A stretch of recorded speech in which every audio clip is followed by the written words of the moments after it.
Assalamualaikum warahmatullahi wabarakatuh. Alhamdulillahirabbil alamin. Allahumma sholli ala Muhammad wa ala ali Muhammad. Pemirsa Khilafah News dimanapun Anda berada, salam jumpa kembali bersama dengan saya Aziz Rohman di program Kabar Petang edisi Sabtu 5 Februari 2022. Insya Allah beberapa menit ke depan kami akan menemani Anda mencermati dan menelaah berita paling menarik dan paling populer hari ini bersama narasumber yang kompeten di bidangnya dan tentunya dari sudut pandang Islam. Baiklah pemirsa, inilah kabar petang selengkapnya.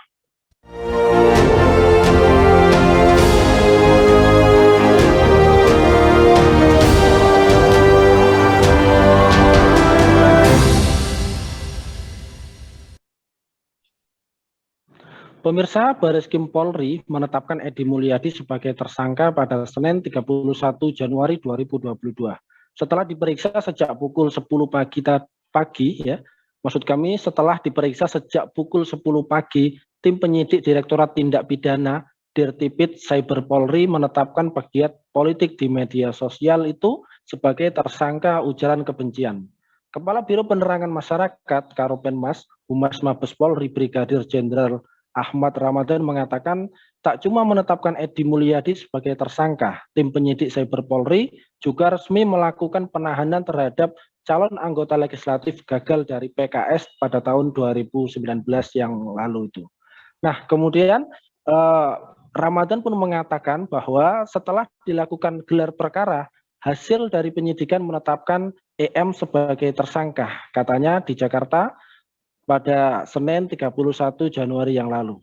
Ramadan juga menerangkan bahwa sangkaan yang menjerat Edi Mulyadi sebagai tersangka, penyidik menjerat Edi Mulyadi sebagai tersangka dengan pasal 45 ayat 2 junto pasal 28 ayat 2 Undang-Undang Informasi dan Transaksi Elektronik atau ITE 11 tahun 2008, junto pasal 14 ayat 1 dan ayat 2, junto pasal 15 Undang-Undang nomor 1 tahun 1946 tentang peraturan hukum pidana, junto pasal 156 KUH pidana.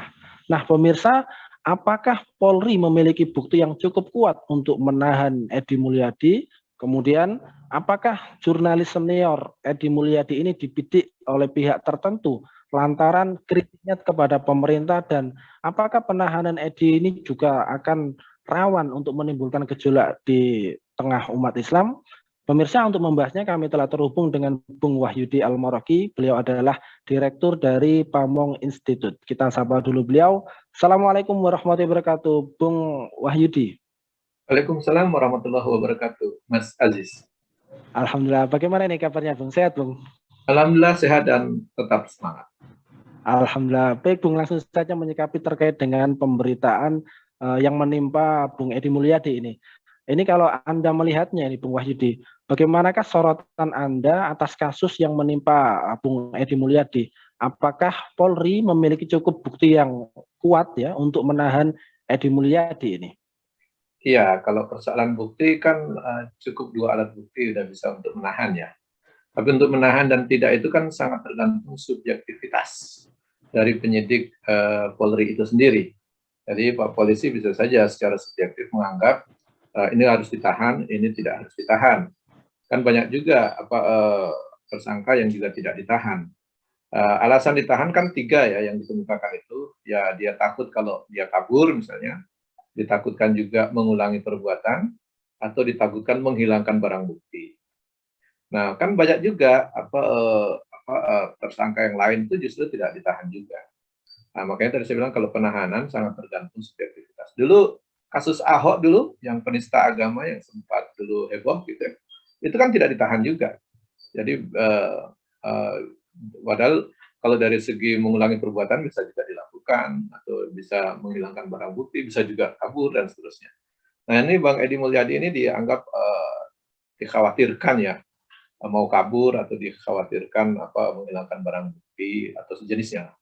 Kalau argumentasi takut mau kabur, saya pikir lebih yang harus ditakutkan tuh para koruptor itu yang kemungkinan kaburnya lebih tinggi karena punya uang banyak, bisa kabur ke luar negeri. Kalau Bang Edi kan kemungkinan kabur ke luar negeri, mau kabur kemana? Aktivis kan gitu, dengan kondisi apalagi sangat cinta dengan negeri ini, tentu dia akan berada di negeri ini untuk membela dan menyuarakan kebenaran rakyat. Tapi kalau para koruptor tuh banyak yang kabur. Dulu kita masih ingat kasusnya Nazarudin, tuh kan, kabur dia ke luar negeri. Ini yang kabur sampai sekarang belum nggak tahu di mana itu. Harun Masiku sampai sekarang sampai di mana? Nah itu mestinya harus dikejar, itu ditangkap. Ini justru yang yang suara-suara kritis yang kita. Jadi kalau saya lihat memang ini ya sangat tergantung subjektivitas dari penyidik itu sendiri. Ya, baik Bung.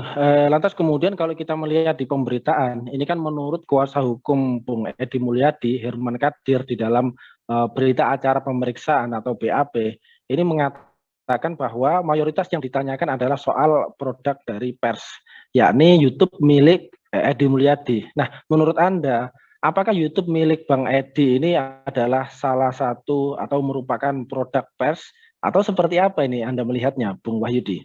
Ya, kalau pertama dari unsur pribadi Bang Edi sendiri kan dia seorang wartawan ya. Bahkan memang kemarin ada yang mempersoalkan dia tidak terdaftar sebagai wartawan atau gimana gitu. Atau dia menunjukkan ada kartu pers yang masih aktif gitu ya, tercatat juga di PBI gitu ya. Nah, itu menunjukkan sebenarnya beliau memang insan pers. Terkait dengan produknya, kalau dia di produk pers, apalagi dari jaringan dari media, ya tentunya mestinya pendekatannya harus ke pendekatan undang-undang pers. Jadi karena dia produk jurnalistik, produk pers, harusnya pendekatannya harus menggunakan undang-undang pers. Mestinya begitu. Kan memang bisa juga diuji atau disangkakan dengan delik umum atau undang-undang yang lainnya, bisa saja. Tetapi dalam hukum itu kan ada asasnya itu, asas lex specialis derogat lex generalis. Jadi hukum yang spesial itu di atas atau mengalahkan hukum yang umum. Jadi kalau ada spesial hukum yang khusus, berarti harusnya yang dipakai hukum yang khusus. Nah, dalam hal ini undang-undang pers itu hukum yang sifatnya lebih khusus daripada undang-undang hukum pidana yang sifatnya umum.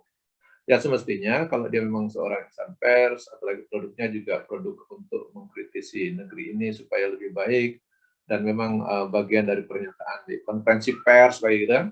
Nah, harusnya bisa dikategorikan sebagai produk pers atau produk jurnalisme yang harusnya diurus dengan undang-undang jurnalistik. Dan kalau kita lihat dari situ mestinya ada klarifikasi atau memang diselesaikan lewat dewan pers. Nah, ini yang semestinya pendekatannya ke sana. Toh kalau lewat materi juga agak kesulitan juga kita mengklasifikasikan. Ada istilah jin buang anak, itu kan sebuah ungkapan atau sebuah idiom ya, yang semestinya juga tidak menunjukkan sesuatu gitu yang memang harus dipidana. Nah itu banyak yang memberikan contoh, kalau begitu orang mengatakan cari kambing hitam, nanti kambingnya protes. Orang bilang jin buang anak, nanti jin bisa protes. Repot kalau udah gitu tuh, idiom kemudian dijadikan persoalan.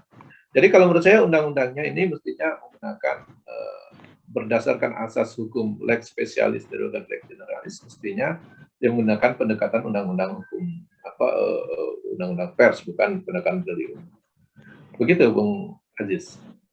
Ya, baik Bung. Lantas kemudian seperti yang ditanyakan banyak kalangan, ini apakah memang benar ya bahwa jurnalis senior Bung Edi Mulyadi ini dibidik oleh pihak-pihak tertentu lantaran kritiknya yang cukup keras begitu terhadap pemerintah? Atau seperti apa ini Anda melihatnya ini? Ya kalau kita melihat itu kan publik bisa menilai ya, tren sekarang di era rejim yang sekarang, di era rejim Pak Jokowi. Saya kira semua aktivis dan para ulama itu merasakan ya, mereka nampaknya dibenci atau bahkan dimusuhi atau bahkan dibidik, yang akhirnya dikriminalisasi kan. Hampir semua para aktivis kan merasakan itu, terutama aktivis para ulama yang berseberangan atau yang sangat kritis pada rezim itu mengalaminya itu. Kita bisa melihatlah bukan hanya Bang Edi Mulyadi saja, kan sebelumnya ada Sahganda Nainggolan, ada Anton Permana, ada juga Habib Rizik, ada Ali Baharsa, ada Habib Bahar bin Smith yang baru-baru juga itu hebat lagi kan. Dan saya kira bukan hanya Bang Edi saja yang mengalami. Di era rejimnya Pak Jokowi ini, saya pikir yang mengklaim kita mengatakan negara demokrasi, tapi pernyataan-pernyataan yang sifatnya demokratis tidak muncul. Justru yang nampak adalah ya tadi, ada mungkin bukan sekedar dibidik, tapi memang para aktivis itu memang sengaja dicari-cari atau kesalahan atau kriminal. Indikatornya apa? Kalau aktivis itu kritis, dia dicari-cari.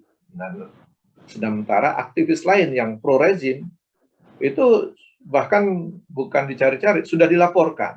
Itu tidak diproses-proses juga, kan kita lihat yang kayak Ade Armando, Abu Janda, Denny Srikan, itu kan sudah dilapor-laporkan. Tapi nggak tahu prosesnya agak lambat berjalan atau mungkin jalan di tempat atau kemana gitu. Progresnya itu tidak begitu nampak di depan publik. Nah, kalau kita melihat itu memang nampak bahwa ada aktivis yang memang rentan dikriminalisasi dan ada aktivis yang mungkin bahasanya ya kebal hukum gitu atau bahkan dapat keistimewaan hukum. Jadi kalau aktivis yang kritis dia cepat sekali diproses, tapi aktivis yang pro rezim mungkin bahkan aman-aman saja. Kira-kira begitu, Mas Aziz. Ya, baik, Bung. Lantas kemudian pertanyaan berikutnya adalah apakah penahanan terhadap Edi Mulyadi ini merupakan bentuk dari kriminalisasi dan pembungkaman suara kritis, dan apakah juga penahanan tersebut ini rawan untuk menimbulkan gejolak di tengah-tengah umat Islam begitu? Ya, memang banyak dugaan kriminalisasi terhadap aktivis Islam maupun ulamanya, gitu ya.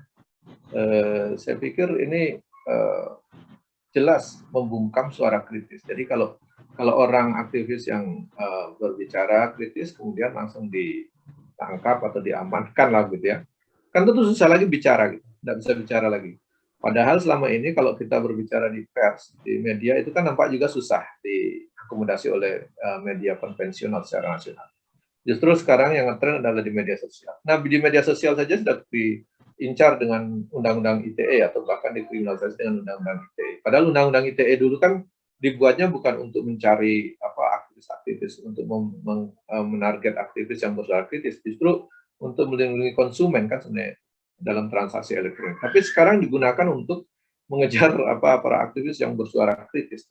Ini menurut saya kriminalisasi aktivis sekaligus membungkam kritik terhadap rezim, padahal kita tentu pingin kritik kita ada supaya rezim ini bisa baik, bisa jalan pada relnya. Nah, kalau udah ada aktivis dikriminalisasi, kemudian dibungkam, bahkan tidak bisa bersuara lagi, ini jelas bentuk kezaliman. Jadi kalau kita bilang, kalau kezaliman itu dilakukan terus-menerus, maka kita bisa mengatakan ini rezim yang melakukan kezaliman. Sehingga tidak salah kalau rezim ini diklaim oleh publik sebagai rezim yang zalim. Ya, baik. Lantas kemudian, ini kan banyaknya dugaan kriminalisasi aktivis Islam. Apakah ini mengkonfirmasi bahwa hukum saat ini menjelma menjadi, dalam tanda petik, menjadi industri begitu? Dan apakah keadilan menjadi komoditas yang dapat diperjualbelikan, dan kemudian apakah keputusan pengadilan ini seringkali tunduk terhadap pihak-pihak yang memberikan harga yang lebih tinggi begitu? Bagaimana Anda melihatnya ini, Bung Wahyudi? Iya, kalau sebenarnya dibilangkan hukum sudah menjadi industri atau bahkan diperjualbelikan, sebenarnya itu sudah bukan rahasia publik lagi ya.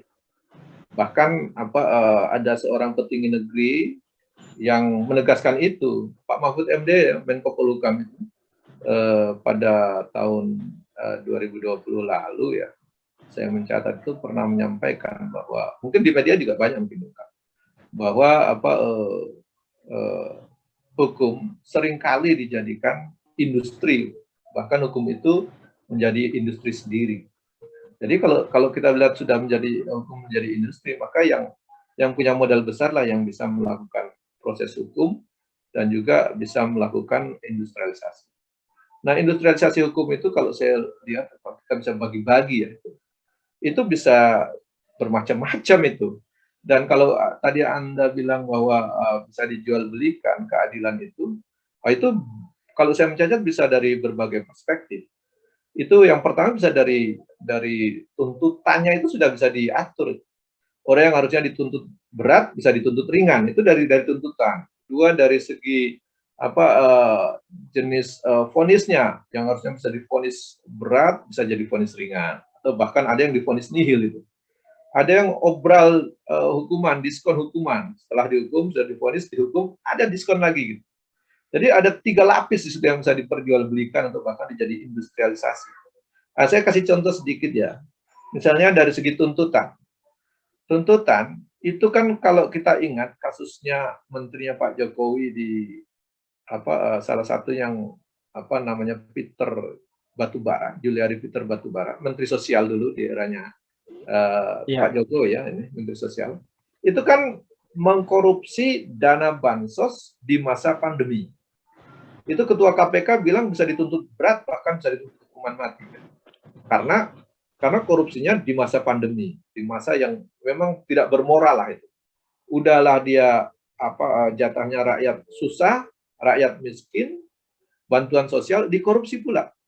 Layaknya harusnya dihukum berat itu. Tetapi apa?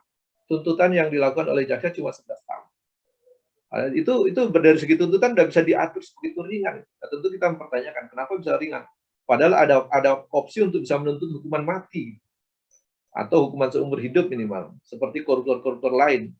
Nah, koruptor ini mestinya apalagi di musim pandemi harusnya bisa dituntut hukuman mati. Tapi tuntutan saja udah bisa dibuat ringan begitu. Menurut saya itu ada sesuatu itu. Nah, jadi publik itu dibuat bertanya-tanya, ada apa kok bisa dari hukuman tuntutan mati kok bisa cuma dituntut 11 bulan, kira-kira begitu.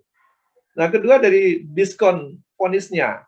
Nah, itu kan bertuntutan, kemudian vonisnya juga bisa bisa disaksikan oleh publik yang mestinya berat bisa jadi ringan. Itu bahkan kita baru saja dipertontonkan itu kasus Asabri itu, yang namanya Heru Hidayat itu cuma di vonis nihil tuh, bahkan kan lucu itu, baru terjadi.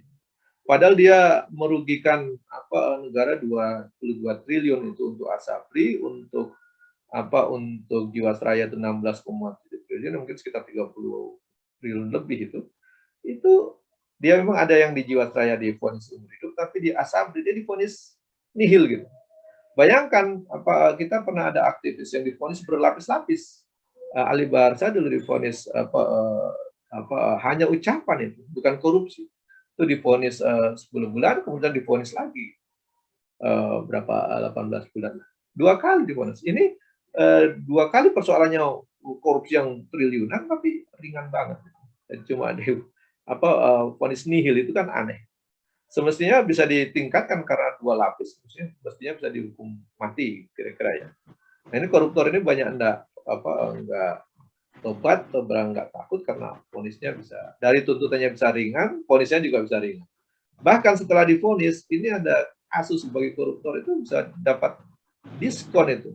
Bahkan ada yang sampai diskon 60%. Nah, gitu. Saya mencatat tuh itu di media itu yang luar biasa, ada diskon 60%.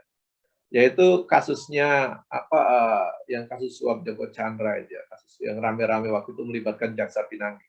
Jaksa Pinangki itu dihukum 10 tahun, tetapi setelah itu dapat diskon jadi 4 tahun. Jadi diskonnya 60%, luar biasa itu. Jadi kalau kita lihat sini memang ada 3 lapis. Nah, itu yang mungkin saya bilang kalau Pak Mahfud MD sebagai Menko Polhukam saja bisa mengatakan bahwa seringnya terjadi industrialisasi hukum, bahkan tadi saya bilang terjadi berlapis-lapis dari mulai tuntutan sampai vonis sampai juga diskon hukuman, setelah dihukum pun masih bisa didiskon. Nah, kalau ini yang terjadi nampak tidak fair. Justru kalau aktivis kan nggak bisa minta diskon jauh sekali. Dulu ada itu ya, kasusnya Abu Bakar Basir. Dia mau dikeluarkan itu dari tahanan. Nggak jadi karena padahal dianggap sudah sepuh, sudah sakit-sakit, tapi nggak jadi dikeluarkan gitu. Jadi nggak ada. Saya pikir ini yang mungkin bisa dimaknai oleh publik, memang sangat sering terjadi industrialisasi hukum di negeri. Begitu Mas Aziz. Ya, baik Bung. Ini terakhir Bung Wahyudi. Ini kalau kita melihat terkait dengan hal tersebut, ini kira-kira apa pelajaran yang bisa diambil oleh umat Islam dari kasus yang menimpa Bung Edi Mulyadi? Kemudian bagaimanakah sikap umat Islam terkait dengan kasus tersebut ini? Gimana ini kira-kira? Ya, kalau saya melihat umat Islam harus mendapat pelajaran yang banyak dalam kasus ini. Yang pasti para ulama sudah banyak dikriminalisasi, aktivisnya dikriminalisasi, bahkan bukan hanya itu, ajaran Islam pun dikriminalisasi kan. Orang bicara jihad, bicara khilafah, bicara apa jilbab itu kan banyak dikriminalisasi, bahkan dituding miring dan segala macam. Nah itu umat Islam mestinya belajar, mendapat pelajaran yang berharga dari kasus-kasus seperti ini. Oleh karenanya harus bersatu. Justru ini harus mempersatukan umat Islam untuk lebih berani dan bersatu dalam menyampaikan amar ma'ruf nahi munkar. Harus terus berani menasihati penguasa, tidak boleh diam. Karena menasihati itu wujud kecintaan kita.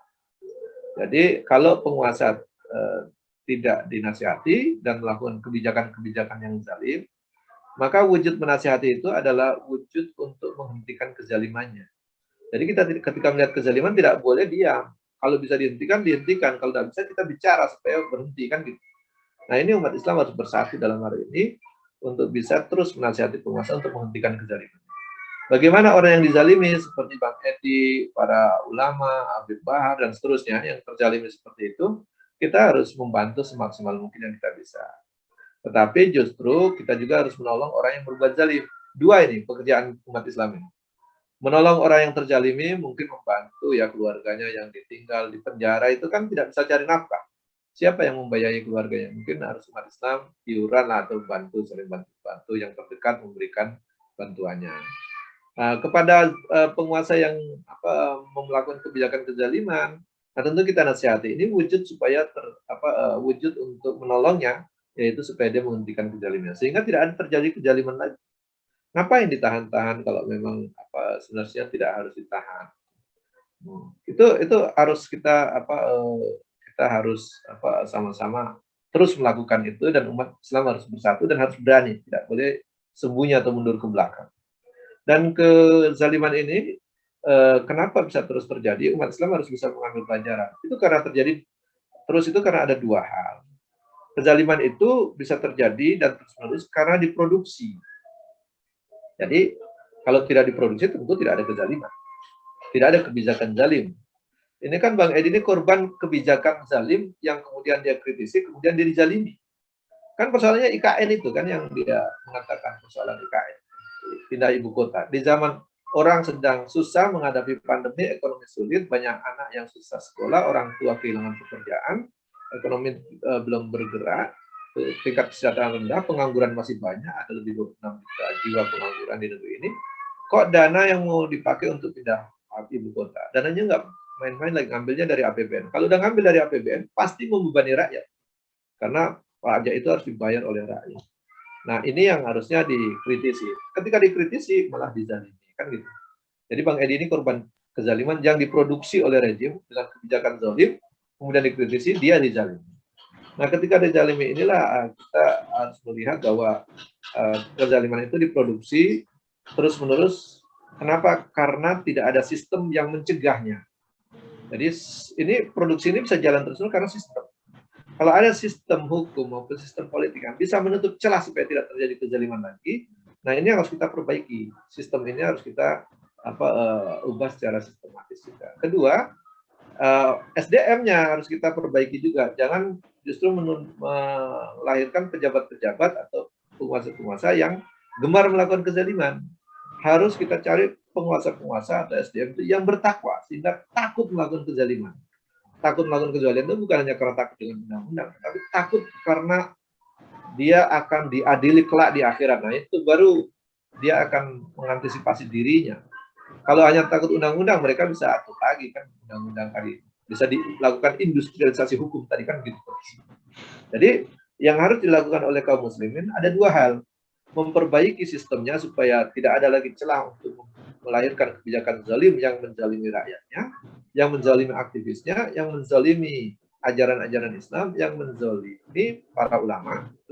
Yang kedua, harus menciptakan SDM, mendidik SDM supaya lahir SDM yang bertakwa, SDM yang takut melakukan kezaliman.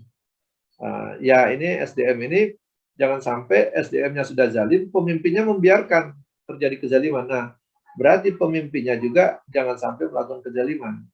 Jadi bahkan pemimpin yang melakukan kezaliman itu harusnya kita ingatkan, nasihati, dan terus-menerus kita perbaiki.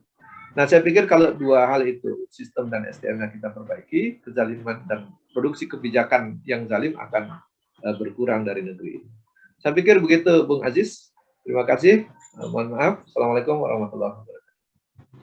Waalaikumsalam warahmatullahi wabarakatuh. Syukran wa jazakumullahu khairan kasiron. Terima kasih kepada Bung Wahyudi Al-Maroki yang memberikan perspektif pendapat yang luar biasa. Mudah-mudahan berbagai masukan yang sudah Anda sampaikan ini didengar oleh pihak-pihak terkait dan kemudian bisa diperbaiki ya berbagai macam kerusakan yang terjadi.